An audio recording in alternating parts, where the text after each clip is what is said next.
All right, now it's time for the show. Today's guests are two of my favorite people in the health space, Mark Sisson and Morgan Buehler.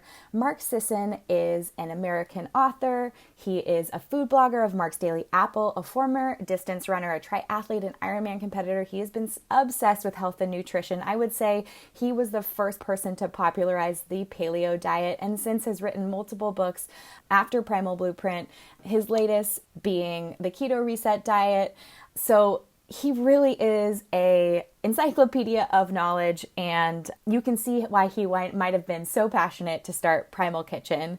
And now my friend Morgan Buehler, not only is she a ton of fun, a surfer, a soccer player, and a boy mom, we obviously hit it off, but she's so down to earth and she knows how to get business done. So these two together were really the powerhouse that were able to get Primal Kitchen out on the scene, grow this company like a rocket ship, and sell it to Kraft-Heinz. They also remain in complete control of their R&D and protecting these really awesome healthy products that we all rely on every single day. I mean, I don't know about you, but I can't make mayonnaise for the life of me and really appreciate these two people. So without further ado, I want to welcome two of my favorite people to the show.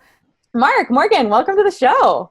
Hey, Kelly, thanks for having us. Yeah, I mean, I've been a huge fan of Primal Kitchen since the heyday of your beginning. I feel like you were the first company that offered me a solution, or I didn't have to make my own mayonnaise, which sort of weirded me out back in the day, raw eggs. But, you know, this all started with you, Mark. So can we start from the beginning? When did you become so passionate about nutrition? Well, I was kind of a weird kid. I literally, at the age of like 12 or 13, I started to be interested in longevity. I think my mother was reading Adele Davis or something, and I liked what I was hearing, her reports. So I delved into it myself, and I got really excited about finding ways that I could increase my lifespan, and in so doing, increase my health span and my performance. I grew up in a small fishing village in Maine. Wasn't really into the fishing scene, so I was kind of a loner. I didn't play sports the way most of my peers did. I wasn't playing basketball, baseball, football, hockey, but I was running to and from school to beat the bus. It was a matter of time management for me and convenience, and so I found that I could get home faster just by jogging than if I took the bus. And so for a couple of years, that's just how I came to put in some miles jogging. I understood that this jogging craze was possibly healthy, and so that kind of coincided with my wanting to get fit and improve my longevity. In 1968, Ken Cooper came out with a book on aerobics, and he solidified what the science was saying at the time. And Cooper's whole idea was that the more aerobic activities you engaged in, the better your heart would be, the stronger your heart would be, and theoretically, the longer you would live. I liked that concept, so I embraced it. I wound up going out for the track team as a freshman in high school, and immediately finding myself quite fit enough anyway to win the mile and the 2 mile at just about every track meet. So that gave me some street cred in my small town. I liked the fact that I was getting better with the training, and I liked the fact that what I thought I was doing was improving my health. And so I spent the rest of the next, all through high school and college, looking at ways in which my diet could improve my fitness, and looking at ways in which maybe changing the amount of training I did or the types of training I did could change my fitness, and really got early into the idea that we are evolved in a certain way to take advantage of these hidden genetic switches that we all have. So by increasing the amount of carbohydrates that I took into my diet, I could run more miles. By running more miles, I would improve my aerobic capacity. By improving my aerobic capacity, this whole longevity thing came back into play again, and it kept coming back. And over the years, I got faster and I got better, and I started competing at a higher level. I started doing 5Ks, 10Ks, marathons, eventually triathlons. I just kept getting faster and faster in terms of performance, but something weird started to happen, and it started to cause a great deal of concern. While I was getting better at these endeavors, I was also starting to fall apart physically. I was getting arthritis in my feet. I was getting tendonitis in my hips. I was getting irritable bowel syndrome, like literally every day. I had massive upper respiratory tract infections multiple times a year, so my immune system was being suppressed. I mean, all Mark, these. you have to tell Kelly about your snack in college, what you would eat like after a long run. Well, and what kind of oh my God, beer you were drinking and. Yeah. So to go back to the concept was lots of carbohydrate, right? So I would take in, 1,000 or 1,500 grams of carbs every day. And I weighed 30 pounds less than I weigh now. So it wasn't like I was gaining weight. It was just like, my furnace was burning all of this sugar. And so my girlfriend in college would buy me a full loaf of raisin bread with icing on it. And that would be kind of a snack that I would have after having a massive dinner. And that was kind of typical. And I drank a lot of beer because beer was carbs. Right. And over the years, as I started to understand that because I was falling apart and I was getting injured too a lot, that my diet was highly inflammatory, right? It was really the foods that were causing a lot of the problem. It wasn't the miles that I was running, but it was the foods that I was choosing to eat. And they were, again, carbohydrate, and I use the term loosely because they were not complex carbs the way we used to think of it. So beer was carbs and spaghetti was carbs and raisin bread with frosting on it was carbs. Yeah. But I was just going to say, I remember this even from soccer, like carbo loading parties on a Thursday before a weekend tournament where you're just sitting down to like Costco lasagna or like piles of pasta and Gatorade. No, and you could do it because it was A, it tasted great, B, you were allowed to, and C, like they wanted you to load up the carbs so you wouldn't run out of energy, right? That was the understanding in those days.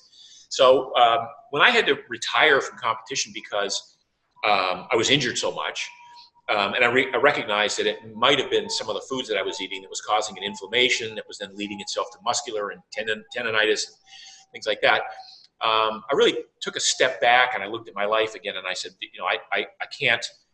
I want to get older. I want to have a great life, a quality of life. Longevity was my original reason for doing all this, and all of a sudden I've lost sight of that, and now I'm like chasing times and distances and things like that. So I kind of rededicated my life to figuring out ways in which I could be strong and fit and healthy without so much pain and suffering and sacrifice and discipline and all those other things. And that's really what started me down this path of looking at ways in which the human body adapts to not just diet, but other lifestyle factors: sleep, sun exposure, play, using your brain, a lot of these different hidden genetic switches that we all have, and how the body is so remarkable in that it will rebuild, renew, regenerate, repair, recreate itself, not just once in a while, but minute by minute, every single day, based on these genetic switches, based on these behavioral inputs that we give ourselves. We use the term epigenetics now to kind of describe this level of control over the genes. So we have these genes that can turn on or off, can build muscle, can destroy muscle, can build a strong immune system, can suppress an immune system, can store fat, can burn fat, can make you happy or make you depressed. This is all happening at a genetic level. And what turns the genes on or off is this concept called epigenetics, this level of input above the genes. And it could be, again, the types of foods you choose to eat, the types of exercise you choose to do, how much sleep you get or don't get, and all of these things. So these are all within our control. And that was kind of a massive aha moment I had 30 years ago, that we could all really shift the way we look at life and the way we control our own health and destiny, not necessarily depending on our family doctor to prescribe a drug because we have this issue, but we could really do this ourselves based on information. So I set about to create a body of work that I called the Primal Blueprint, that gave a blueprint, a template that people could use to kind of see how their lives could be better impacted by choosing to engage in some of these behaviors or some of these types of foods that would turn on the switches that burn fat, that built muscle, that made you happy instead of depressed. And that's kind of what has been my main goal through life, is to allow people to understand how the body works and to take advantage of these hidden genetic switches and access better health. That's part one of the story. Any questions? Yeah. I think what you did do with Mark's Daily Apple and the Primal Blueprint was you started bringing the science of nutrition and science that we hadn't heard. It's, we were all hearing that we should be having whole grains, rice, carbohydrates, carbo loading for activity. And that was sort of the athlete's diet. Even when I was in college, I feel like the majority of USC athletes were still carbo loading and macro counting and all of that. What are some of the benefits that you think anyone can experience when they are following more of a primal style diet? And what benefits did you see personally? So one of the things that we recognized only in the last decade or two is that the body really prefers to burn fat. It would rather burn fat, but the fact that we kept throwing so much carbohydrate at it forced the body to continue to burn carbs and to then store excess carbs as fat. And ironically, because of the high carb intake, would lock fat in the fat cells so we couldn't burn it the way we were supposed to be burning it. So the initial idea behind the Primal Blueprint, and eventually behind the keto work that I've done, is that we want to develop metabolic flexibility. So we want to be able to derive energy from stored body fat. We want to be... Can you explain metabolic flexibility a little bit further? Sure. So metabolic flexibility basically describes a condition where you are so good at deriving energy from whatever substrate is available in your body that your body doesn't care. So it could be the fat on your plate of food. It could be the fat in your muscles, on your thighs, on your butt, stored as energy. Could be the carbohydrate on your plate of food. Could be the glucose in your bloodstream. Could be the glycogen stored in your muscles. Could be the ketones that your liver makes in the absence of carbohydrate.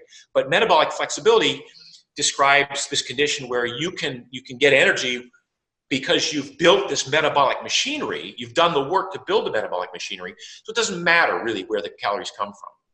So the problem with most people is that their lives are spent from one meal to the next, from breakfast, which they understand is the most important meal of the day, to maybe a bagel at 10 o'clock, coffee break in the office, to a lunch, to a mid-afternoon pickup so you don't have to fall asleep and take a nap, to dinner, a regularly scheduled dinner, and then maybe a dessert, and then maybe something before you go to bed. And that's how people have lived their lives for so long, thinking 3 square meals a day is like the minimum amount of food that I should eat.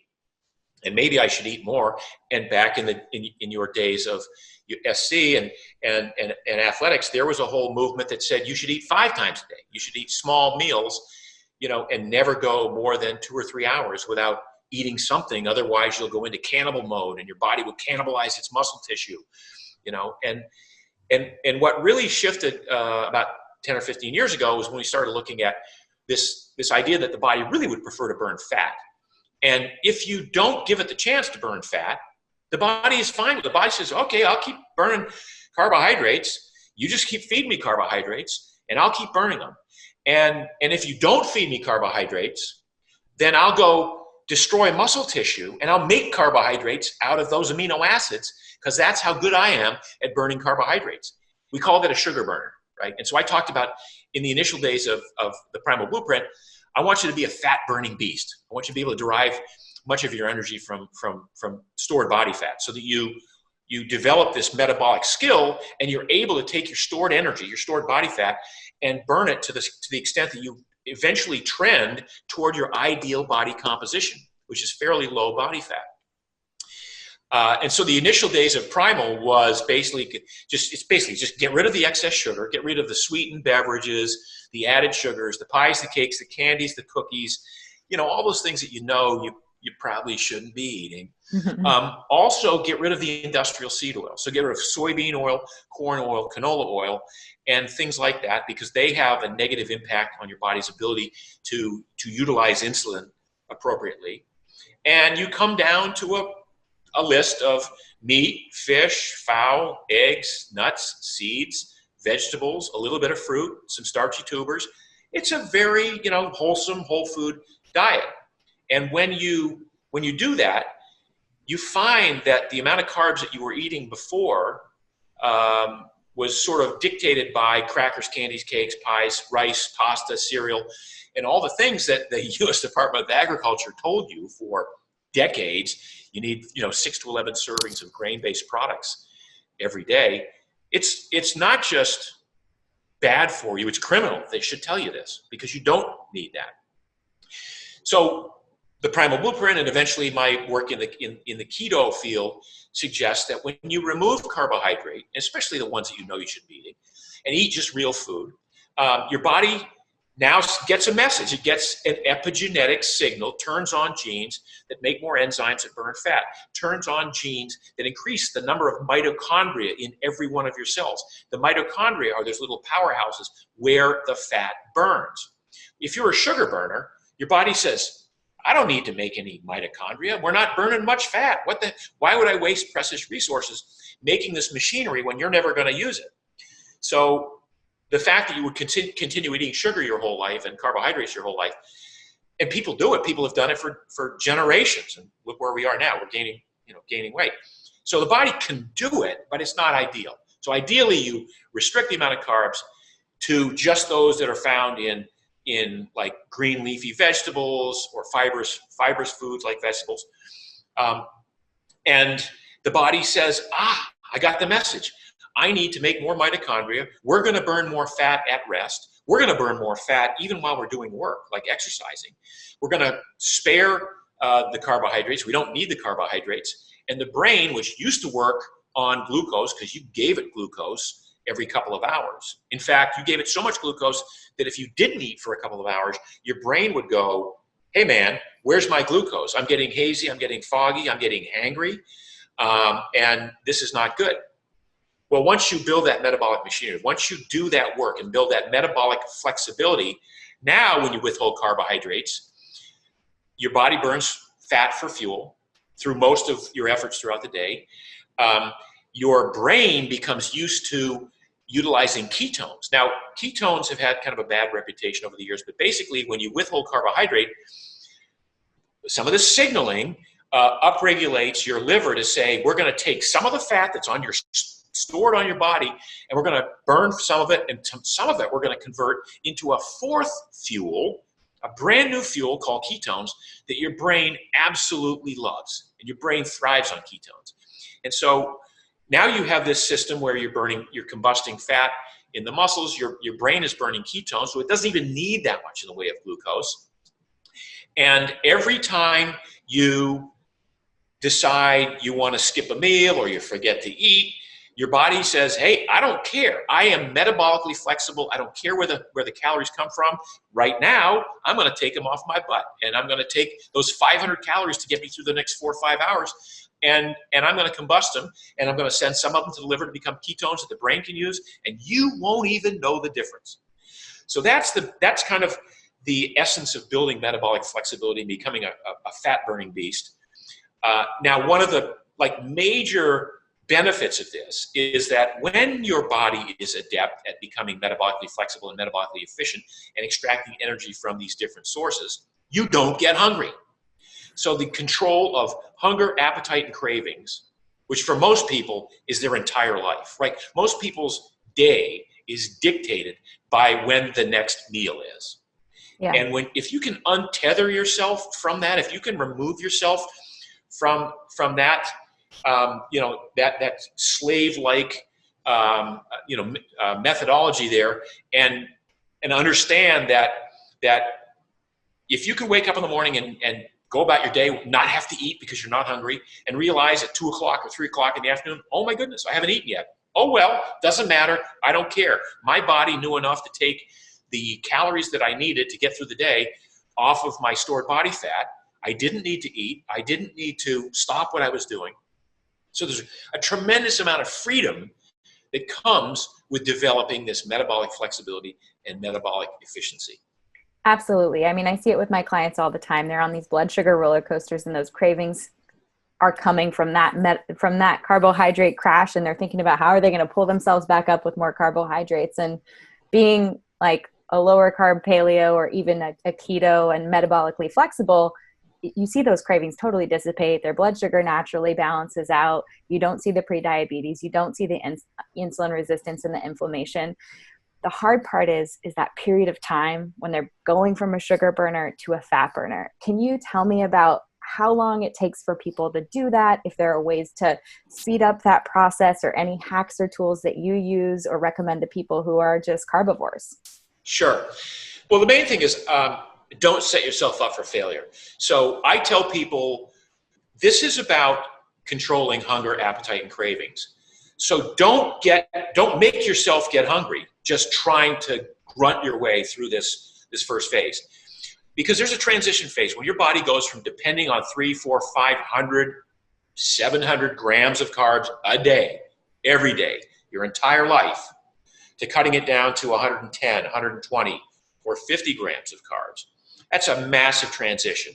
And where it affects you most is the brain, because the brain is not used to burning ketones. You have to give it time to adapt to using ketones. And in the process, people who like go cold turkey, who do the old, like, I'm just gonna muscle my way through this. They get what we describe as the keto flu. They just feel down and no energy, and they may have a headache, and they might feel dizzy at times. That's your brain just saying, hey, you've been feeding me glucose for 25, 50 years, and now you're withholding glucose. All of a sudden, you got to give me time to settle in. So one of the things I do with people is I say, in that first 2 weeks of transition, and most people get through it in a week, but even if it takes 2 weeks, just surround yourself with keto-like snacks, with low-carb snacks. If you get hungry, have a hard-boiled egg, have some olives, have a handful of nuts. One of the best things you can do is go for a walk. It's kind of weird, but literally, if you're feeling that kind of hangriness, just give yourself a moment. Say, I'm just going to go outside. I'm going to walk for 10 minutes. Clear my head and force my body to start burning fats, and some of that will generate ketones. It'll go to the liver, and so there are a number of hacks that you can call upon, but they all are based on not letting yourself go hungry in that first couple of weeks. Yeah, because you're not trying to lose weight yet. Mm-hmm. In the first couple of weeks, when you're transitioning to a keto program, you just want to teach your body how to burn fat. You don't care yet about withholding a few extra calories here or there, or skipping a meal here or there, or doing intermittent fasting yet. You want to become adept at burning fat before you move to that second phase of restricting calories or skipping meals or fasting, all of which, by the way, are awesome, and all of which are encouraged, but all of which can be difficult if you haven't done that metabolic work at first. Does that make sense?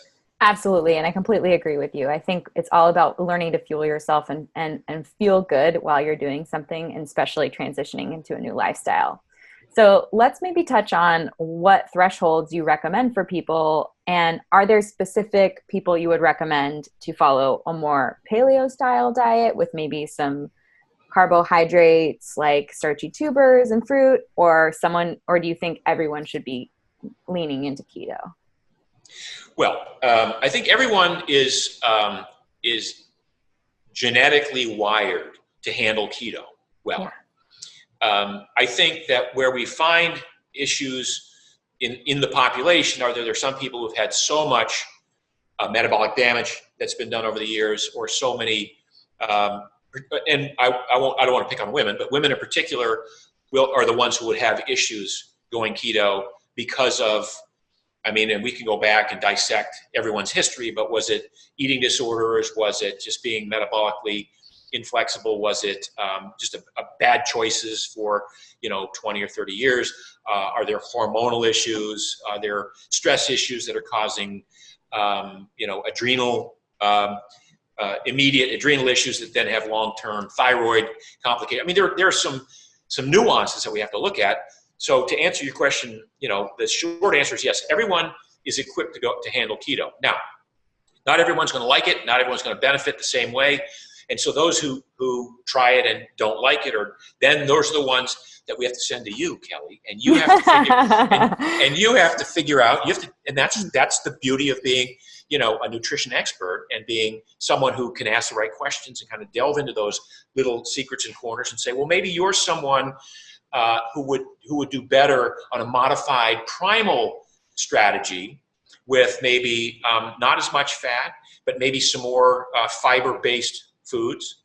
And maybe we don't even try to go intermittently fasting for 3 or 4 weeks until we just, get the ability to use these foods. And it's mostly initially about getting rid of the offensive foods. Like that's always point number one with just about anybody who adopts a new way of eating. Is the number one reason we're doing it is not because of all the things you're going to eat.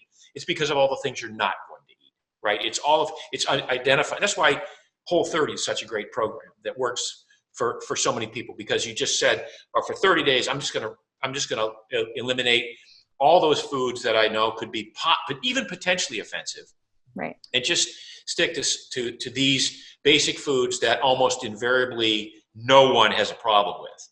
And then at the end of that, I'll reintroduce, certain foods. So while I establish a template for just about everybody with keto and with the Keto Reset Diet and with Primal, it's just a template. And it would work with 85% of the people, but of the 15% of the people, who may or may not adjust or adapt readily, there's still an answer there, but it may be a little bit more nuanced in like, okay, maybe you're somebody for whom we can't restrict carbs down to 50 grams total until we get maybe a year down the road with this thing.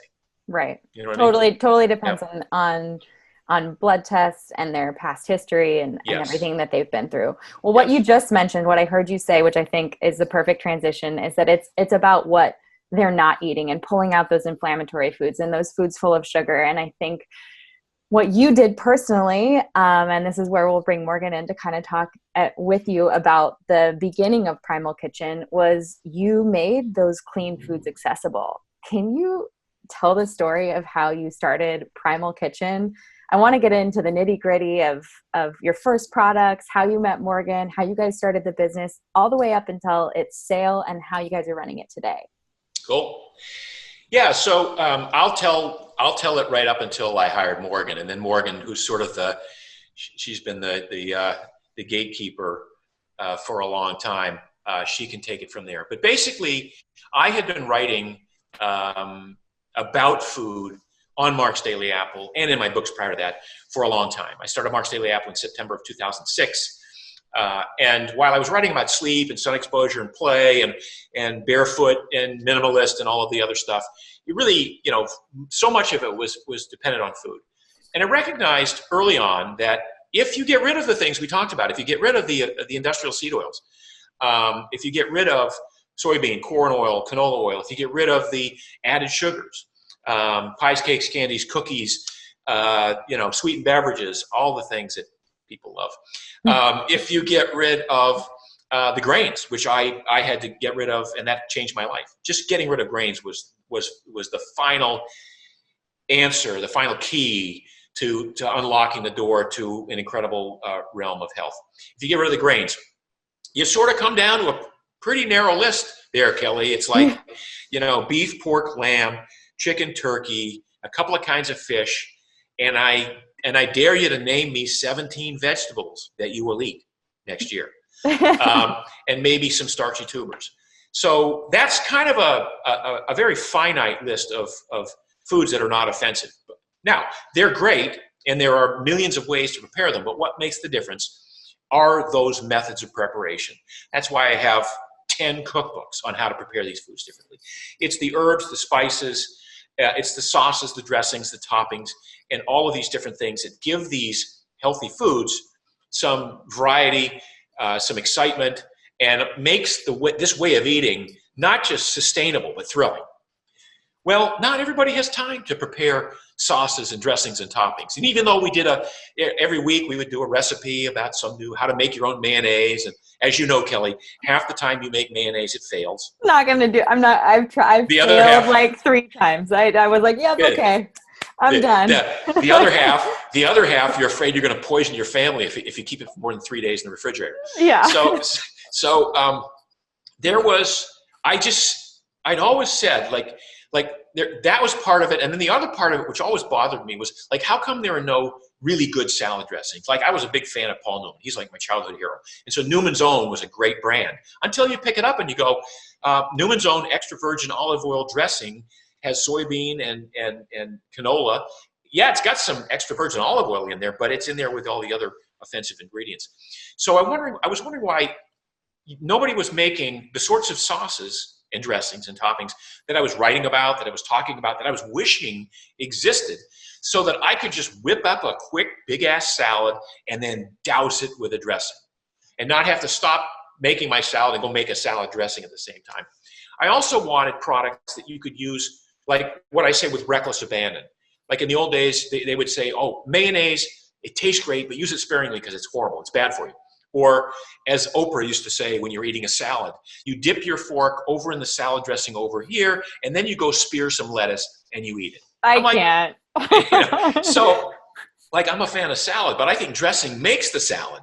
And so Totally. I wanted to create products that you could use and not feel guilty about using at all, and just say, this is great, this is adding flavor, this is adding functionality, this is adding an element to my otherwise healthy meal that makes it even healthier. And doesn't make it, doesn't compromise it because it was used, because the sauce had compromised ingredients, extra sugar, artificial flavors or sweeteners. So I set about in 2014 to create a suite of products. I was going to introduce this, I was going to introduce a mayonnaise, a mustard, a couple of salad dressings, barbecue sauce, and I hired a husband and wife team as a sort of she was going to run the operation and he was going to be the chef and the designer. And we spent a year doing that. And I had met Morgan at an event that we'd hosted in Oxnard. We used to hold these 3-day experiences called Primal Con, and people would come spend, 150 people would come spend 3 days with me and my team, and they'd learn how to eat prime. I remember seeing pictures of this, people running around on the beach and playing frisbee. Yeah.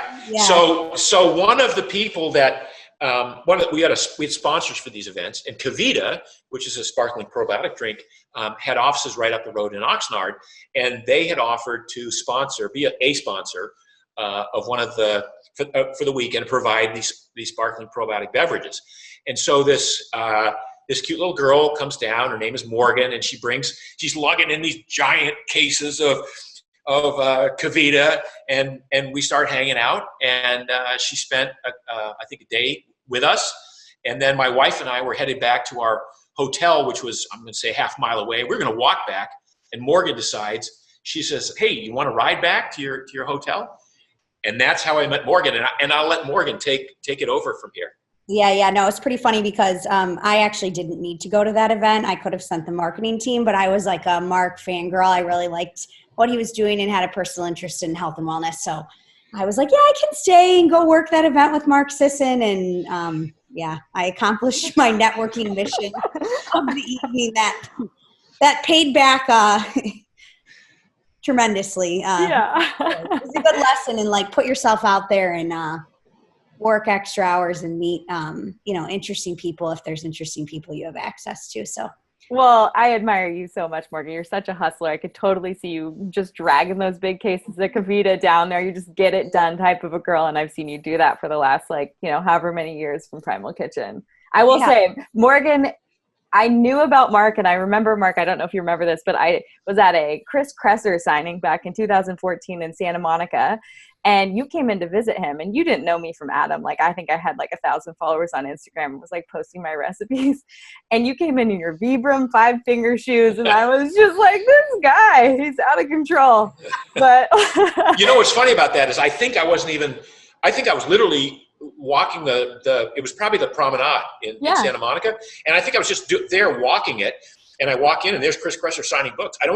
As I recall, I wasn't even planning on on being there. You came in at like the end, and I was like, oh my gosh, that's Mark Sisson.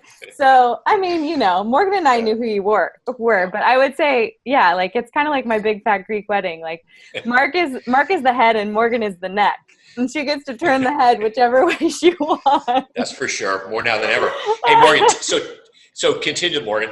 Tell the story, yeah. So I met Mark. This was late 2014. And like he said, he was working on this. Actually, at the time when we met, I was still working at Kavita, and another entrepreneurial lesson. I was not like the happiest in the role there, and I quit. I quit with nothing lined up. I was renting out my bedroom on Airbnb and staying with my boyfriend at the time, who's now my husband, to pay rent.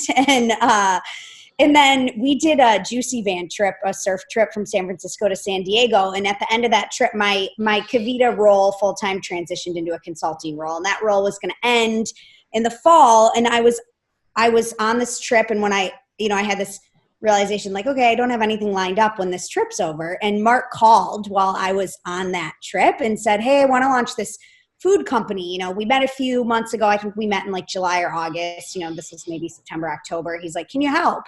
So I said, sure. I started consulting for Mark for $50 an hour. I don't even know if I was billing you frequently. I mean, it was more just really trying to get the brand off the ground. Like Mark said, we had a couple that we were working with, a chef and his wife. And the interesting thing about the food industry is you really don't need a chef to launch a business. You really need like a food scientist and someone who understands manufacturing on a grand scale, which is certainly not me, but we worked with co-manufacturers to get that figured out. But we did a lot of work on just vision, mission, strategy, go-to-market strategy, pricing, all of those things. And, I think we did it a little different than a lot of other food brands do. Like they might go out with a target price point. We designed the perfect product. And then, I said to Mark, look, you're going to have to retail this thing for $9.99. Otherwise you're going to be out of business in a year or two here. So we ran our first run of mayonnaise, 12,000 jars, right, Mark? That's it. That's the number I'll never forget. Yep. And we were going to, Mark had, probably 350,000 newsletters, subscribers or something at the time. So we were going to launch online. Thrive Market called. Mark was an early investor in Thrive Market. So they asked like, hey, they were getting off the ground right around the same time. They said, hey, would you be willing to launch exclusively on Thrive? And, we looked around and we're like, sure, because no one else wants the product. So that sounds great. So we launched exclusively on Thrive and through our own website, and we sold out of mayonnaise in 1 week. So what we thought would have been a full year, we were like worried, 12,000 jars, like that's a lot of mayonnaise, $9.99. Are people going to pay this? It was really, at this point in time, it was really only Mark and I. So we had moved on from the relationship with the couple that was helping us originally, and, working out of the Malibu Chamber of Commerce. Mark and I we would hand pack pallets and load them up to go to distributors for the first few months. Mark and I were in there with the tape gun and the, boxes, packing everything up and getting orders shipped out. But it was crazy. So what we thought would have been a year of production ended up being 10 days. Yeah. So we knew we were onto something. And then pretty quickly it's really important in the natural product space, if you're selling into Whole Foods or some of these other retailers, to have a good broker relationship. So I always tease our broker. We still have the same broker we had, in 2015, but they rejected us, like Andrew from Yin Yang. He wouldn't take us on as a client. And then fast forward 2 years, he was like, you guys are in our top 5 of, accounts, and then top 3. And I was like, remember when you wouldn't work with us in 2015? And I had to like come in the back door because we had there was a fanboy, David Woods, a buyer for Whole Foods, who was managing the Rocky Mountain region. And he was really a huge follower of Mark's work. And so pretty quickly wanted to bring the products into Whole Foods. Like we launched in February, we were on shelves in Whole Foods in May, June. And so he called the broker and said, can you work with this brand? And they reached out to me, and I was like, oh, sure. Now you want to work with us, but you didn't before. So, it's just one of the many things that happened along the way. It's like the 2 steps forward, 1 step back, 2 steps forward, 1 step back, and just figuring out, how we navigate growing this brand. So, yeah. We had, we just to interrupt here, because one of the things that, it was amazing how many ups and downs we've had, because in retrospect, you look back and, oh my gosh, you guys grew so fast, and it looks like it was seamless, and it looks like all these things, came into play, and they did. I mean, obviously we had some, getting into Whole Foods in 3 months instead of 18 months, which is the normal course of action, things like that. But early on, this making mayonnaise out of avocado oil is not easy. It's not like, it's one of the reasons that it's so easy to make mayonnaise out of corn oil and soybean oil and canola and things like that. So we made our first batch, and I forget, maybe even one other batch, and it was great. And now we're ramping it up, and we're going to make more. And we get a call from our manufacturer who says, "Well, we tried to make it last night, and we couldn't make it." And it was actually a year in, Mark. Was that a year in? Oh shit. Okay. Yeah. Okay, so at that point, it was even more detrimental because we had distribution and we had POs to fill, and they were telling us like, "Oh, your mayonnaise failed. We had to pour a whole batch down the drain, 2,000-pound batch of mayonnaise. It wouldn't emulsify." So there's like a joke in culinary school that if you look at mayonnaise wrong, the emulsification will break. We were kind of experiencing and that. we'd done a bunch of batches, and it had worked, right? And so all of a sudden, one day, it doesn't work. And then it doesn't work again. And now it's like it happened twice in a row that the emulsification failed. And when we finally fixed the problem, it was... I got to tell this. You got to tell. Yeah, you tell us when. Yeah. So what Mark's failing to communicate here is that when it fails and you're working with a co-man, you can't get back. It's not like the next day you can try again. They have other clients. There's a whole schedule. So it's like, it failed. We'll try again in a week. And then a week later, they're like, "Oh, that run failed again." And meanwhile, our inventory is just dwindling and the POs are coming in and we're not going to be able to fill them. And for an early brand, you lose that shelf place. The retailer just replaces you with a competitor product and you may never get back on shelf again. So it's detrimental. I mean, it was really stressful. So then a third time it failed again. And then we had a run. They agreed to run for us on a Sunday. So they opened the line and, we're working on how to figure out what was going on here. And they ran on a Sunday. So I got a call Monday morning. I was driving in the Malibu Chamber of Commerce to meet Mark. And I had gotten engaged on Sunday. So we ran this run of mayonnaise. So I didn't want to tell Mark on the phone that the mayonnaise run was successful. So he arrives to the office in the morning. He's been calling me. I'm avoiding his calls. And he's opens the door. I think I'm in our little makeshift kitchen in this 3-room office. And I'm like, "Mark." And he's like, "What?" And I say, "We're making mayonnaise and I'm engaged." And we're both just crying in the office. It was just such this moment of he was like, "I'm so happy for you. And I'm so happy about the mayonnaise." And it was just that was great. Yeah. It was a really, one of those moments you look back on as an entrepreneur and you're like, that was really kind of a big shift, for us. So we were like one run from going out of business. I mean, we were literally, it was that way, because not only had the runs failed, but each one of those runs cost us many thousands of dollars, $10,000 each. And we didn't have that much money. So it was but we figured it out. Yeah. I love to share the story as well. So I think I can, since this is public knowledge, but in those days, Mark, I think Mark's mission has always been to make the world a healthier place, but to the magnitude of millions, right? Not just, on a small scale. So he had a goal of, selling the company to someone who could help us really scale the business. I think there's a lot of interest in the food industry right now, but it's hard to make money in the food industry. You're lucky if you're breaking even. And most companies that anyone who's listening to this podcast are familiar with, are likely running off of private equity dollars and losing money every year. So it's not for the faint of heart. You don't get into the food industry because you want to make money. So we had a goal of finding a partner that we could, eventually scale the business with in a way that would remove some of the pressures of having to run an entrepreneurial food business. And Mark's, stated goal was like, if we could just find someone, we grew fast, right? So, if we could find someone to acquire us, like for $30 million, like that would be my life's goal, right? You're putting like your big goal on the vision board. And, and then that number went up as our revenue went up and our growth, happened quickly. And we ended up exiting for $200 million, but it was cool because you got to tell the Jim Carrey check story to Kelly. Cause I think this is a great thing that your wife Carrie did, as far as just like putting things out there in the universe and making them happen. But it's cool. So yeah, well, so I don't know if you're familiar with the Jim Carrey story, but Jim Carrey tells a story that he was living out of his car as a comedian, and he'd been doing some decent stuff, but he wasn't making much money, and he came up in a poor family. The family never had much money.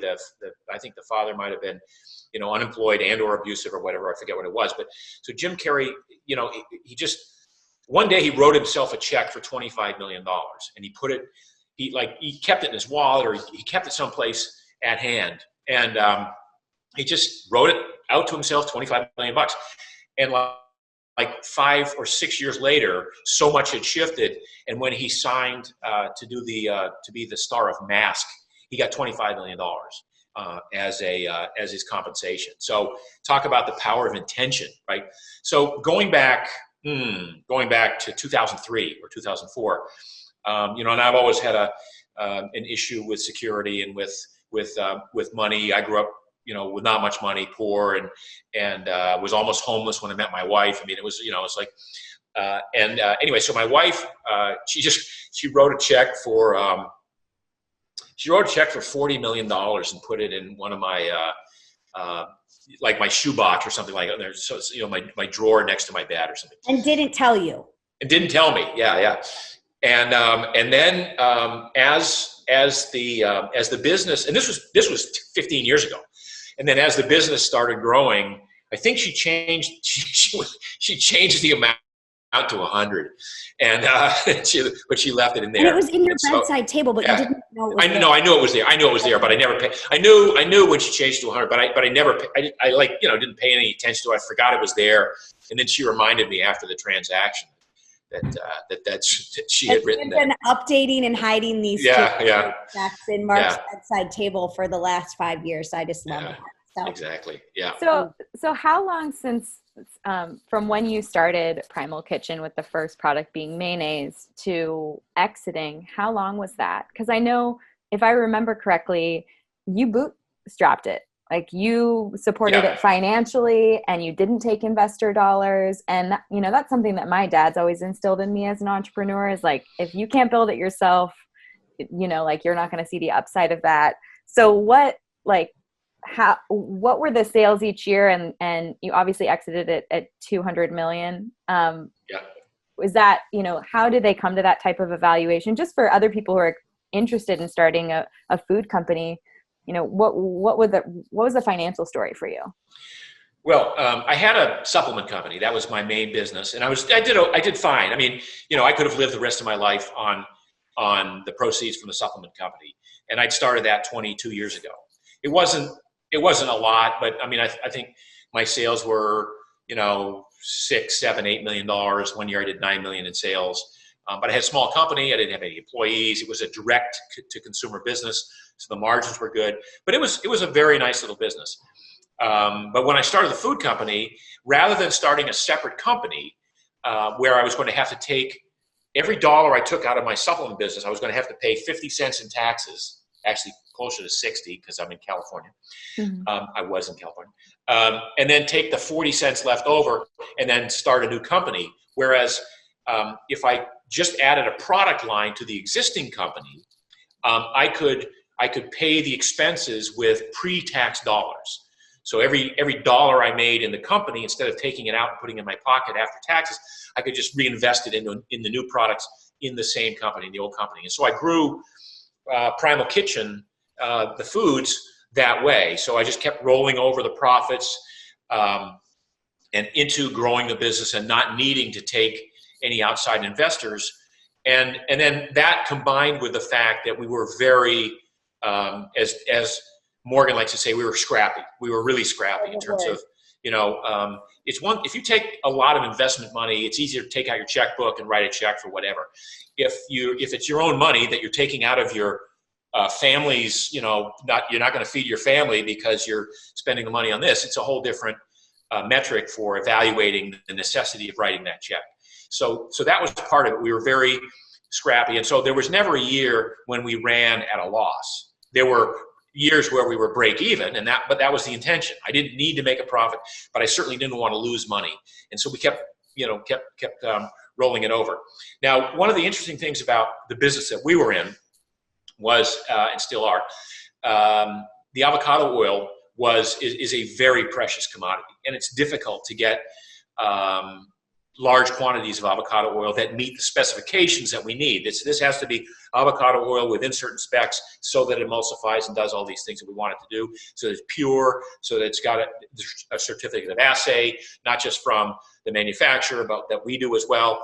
And so all of these things that we have to do, and it's so expensive that our co-packers were not willing to buy lots of it and keep it on hand, right? It's just that expensive. And because it's seasonal and it comes from around the world, so we had to take on this notion of buying contracts for avocado oil a year into the future, and then predicting how much we were going to need, and then adjusting it over time. But always, by the way, keeping 3 months supply on hand in the warehouse so that our manufacturer would have enough to use. Because in the event that there was a worldwide shortage of avocado oil, I'd be the first one to take the hit, and we'd be out of business again.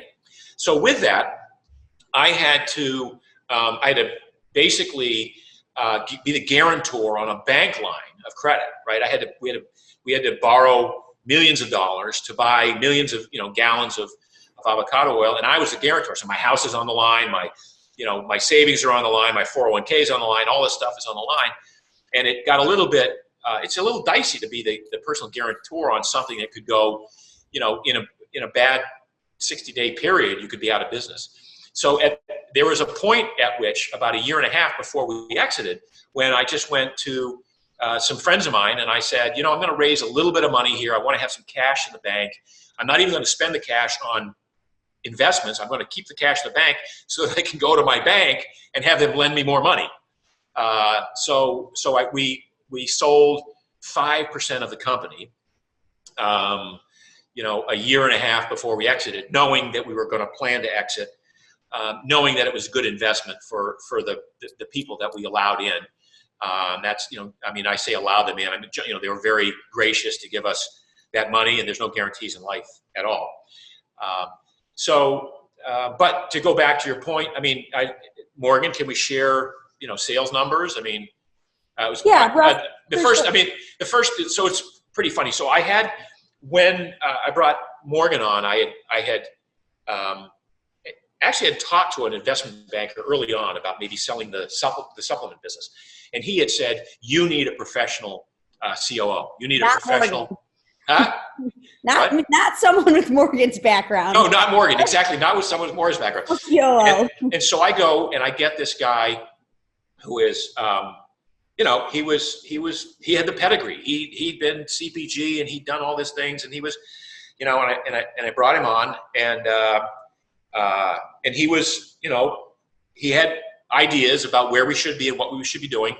And when I brought up the mayonnaise thing to him, he said, that's a stupid idea. That's ridiculous. I don't think you should be doing it. And I said, well, I'm going to do it. And he said, well, we're doing the budget right now. We need a plan. What do you think we'll do in sales?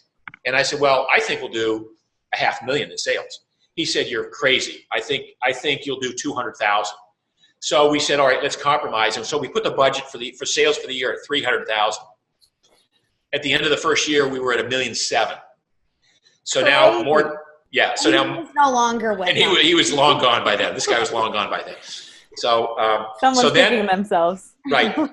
So now 2016 rolls around, and Morgan and I are like, okay, we haven't done this before, and we don't know how to project this, and we sort of have an idea, but we did $1.7 million last year. Geez, do you think we could, what do you think we could do in our wildest expectation in this next year in 2016? And she goes, 6 to 8 million, maybe 6 million. And I'm like, all right, let's put 6 million down for the budget for sales. Well, as of June, we had done 6 million that year. So we skyrocketed. I think we finished the year at like 11. What was 11 something? 13. Yeah, 13. And then so we sort of doubled pretty much every year. Yeah. Yeah. That was the trajectory. But by the end of 17, we sort of knew that we were going to be big enough to position ourselves for an exit. And, I was at a point where I didn't want to be driving this out of my own pocket much longer. I really didn't want to go to the private equity market and sell a part of the company. You had a really stressful restaurant venture you were working through on the side. Yeah. I had started Primal Kitchen restaurants, and it for whatever reason, the business model was a failure. It was a great idea and the wrong timing and whatever. And so and then that relationship with the co-founder was crumbling there. So I was needing to get out of that. So we started literally as early as November of 2017. We started interviewing investment bankers and getting ready for what we thought would be an exit by late 2018, early 2017.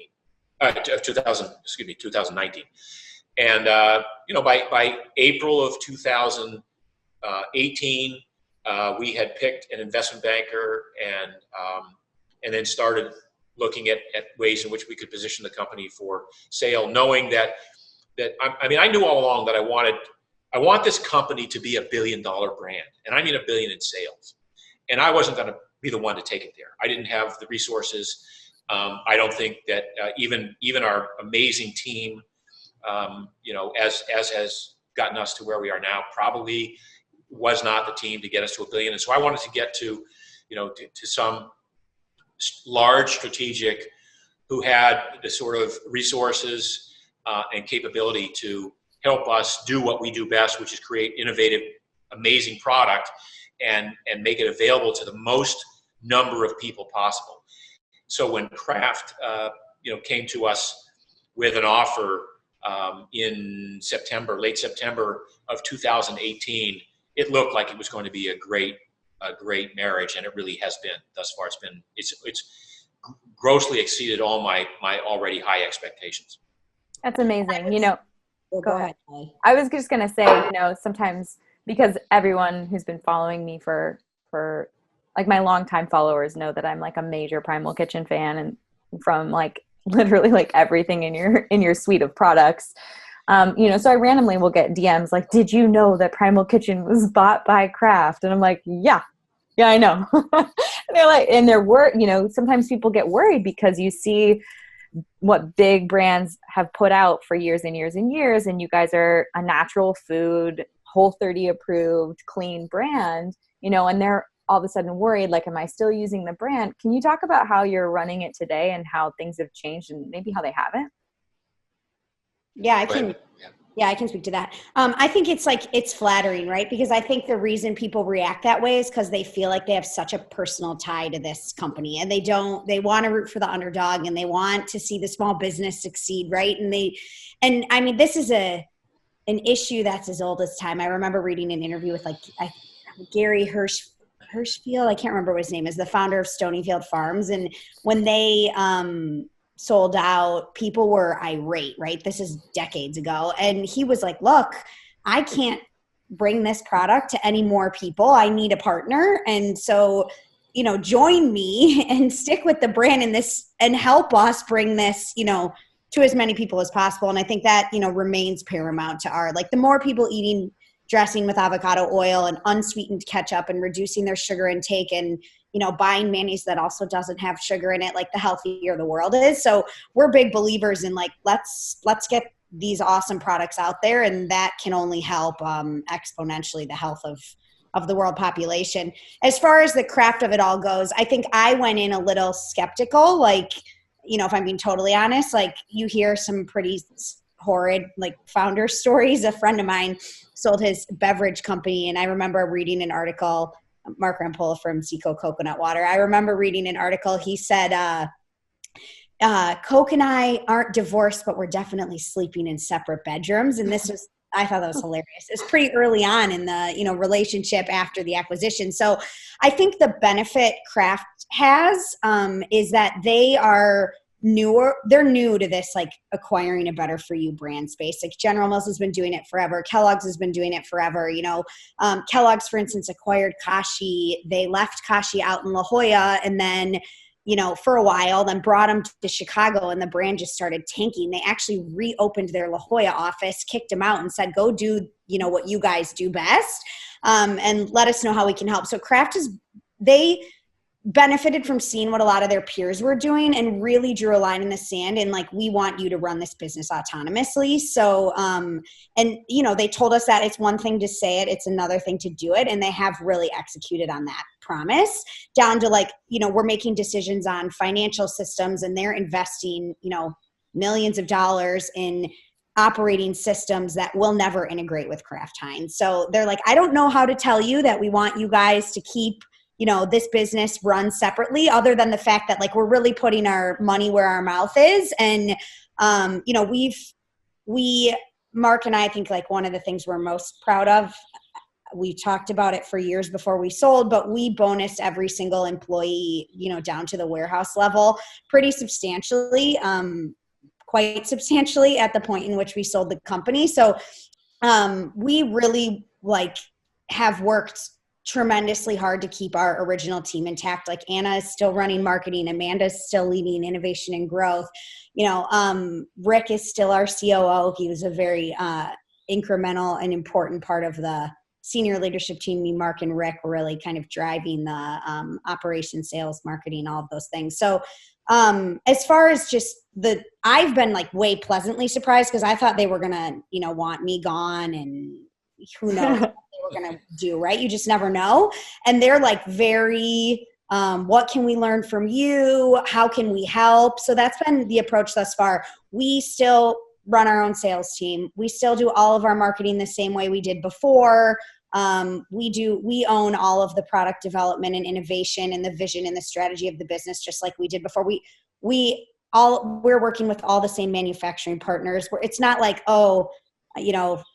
suddenly Kraft is going to come in and like reformulate our products to get the cost down. There's no like even mention of that. They just want us to stay true to our original vision and mission and, help us grow. So the things I think when Mark and I talk about, like, we don't have the team to take it to $1 billion, there's just like, there's HR needs, there's legal needs, there's QA needs that we, don't have expertise in those areas, and to try and develop them while you're growing at, 50 to 100% every year is really hard. And we've been able to integrate some of those functions within Kraft, but then, really largely maintain the ownership over sales, marketing, vision of the brand, product development, all of those things. So I don't know, that's like a long-winded answer to your question, but kind of gives you an idea of where we're at with that relationship now. And I'm always just in awe and very pleasantly surprised and super excited about the partnership. And they've been wonderful to work with. And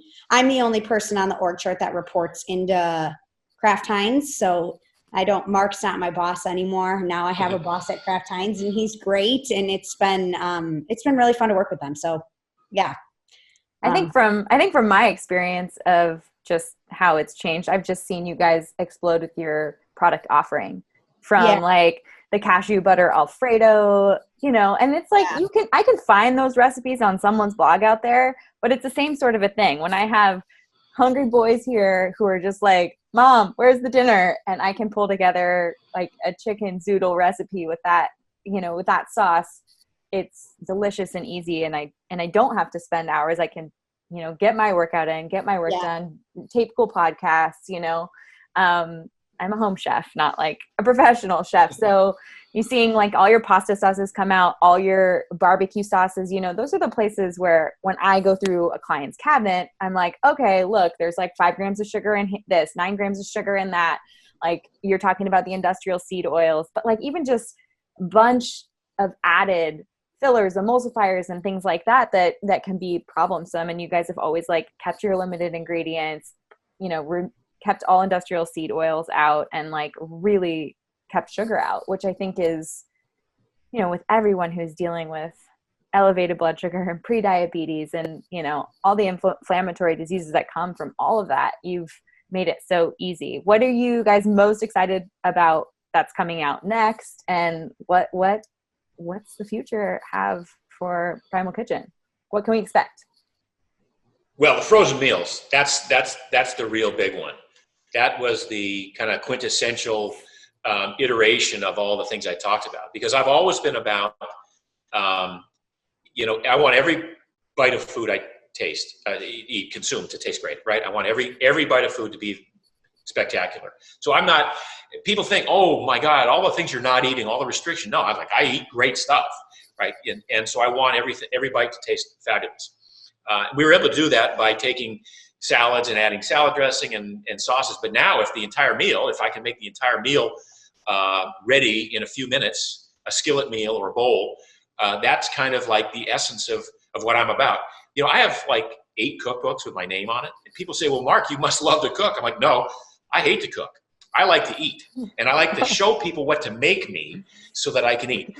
Right. So I love to eat. And I think these new meals are just spectacular. I mean, I'm so excited about what we can offer with this, and especially in this day and age that we're in right now. And that's a product line we would never have been able to go into on our own. Like frozen is a real unique beast and quite challenging. So it's helpful to have some resources from Kraft to help us go there. So we have bowls and then skillet meals. And actually today they're launching on Thrive Market, but we're in, expanding retail distribution there as well. So we're super excited. It's so exciting. And you know what, back to like the heart of your brand and you guys being the innovators of your product, the best one or the best bowl that we love or our favorite here is that chicken pesto. Chris, I think you sent us like 6 or 8, and Chris literally talk about finishing dinner and having your 5th or 6th meal. He literally for 6 days straight, we'd eat dinner at like 6 o'clock, and then it'd be like 9 o'clock and he'd make your chicken pesto bowl 6 nights in a row until they were gone. I was like, okay, so you don't like that one, is what you're telling me. But for normal people out there, it's a great dinner. And that's your recipe. That's my recipe. Yeah. So it's so funny. That's my, there's always pesto in our fridge because I love it. And so I had like a dairy-free pesto that I use like almonds and, avocado oil. And we used that as kind of the foundation for the pesto recipe. But that dates back. I mean, we've been doing that. Like the Chipotle lime mayonnaise is Mark's wife and daughter's recipe, that they were making like a mayo mixed with Chipotle peppers and adobo sauce. So that was kind of the, base for that. Our mushroom beef bowl was Devin's. Basically, she started out with bison chili, and she didn't like using chili beans, so she wanted something that had a similar texture as the beans, but didn't like the beans, and so she introduced the mushrooms, and that's really the impetus for the beef and mushroom bowl. And Devin is Mark's daughter. For those. Yeah. Oh yeah, right. Oh, I'm such a fan of you guys and everything that you've put out, and a fan of you personally. Obviously, Morgan and I have become such good friends, and our boys are like weeks apart, and it's just, and obviously been so fun to follow Mark from the very beginning of when I became obsessed with health and nutrition too. So it's such a pleasure to have you guys on today. Thank you so much for your time and going a little bit over. I just think it's such a cool story, and I just love everything that you guys are doing, and I just really appreciate your time. Yeah, thanks, Kelly. Yeah. You keep up the good work too. Oh, awesome. Thanks. Thanks, Mark. Where can people follow along? We go to marksdailyapple.com for the blog. We've got a number of different social media sites. Go ahead. Primal Kitchen Foods on Instagram, primalkitchen.com. Find us in your local retailer. We have distribution nationwide. So, yeah. Yeah, that's probably a benefit too. I felt like once you guys teamed up with Kraft, and I was like, okay, Walmart, Target, everywhere, like literally everywhere. So it's good. You guys are really changing lives. So love you guys the most. So excited to share your story. Thank you. Thanks, Kelly. Guys.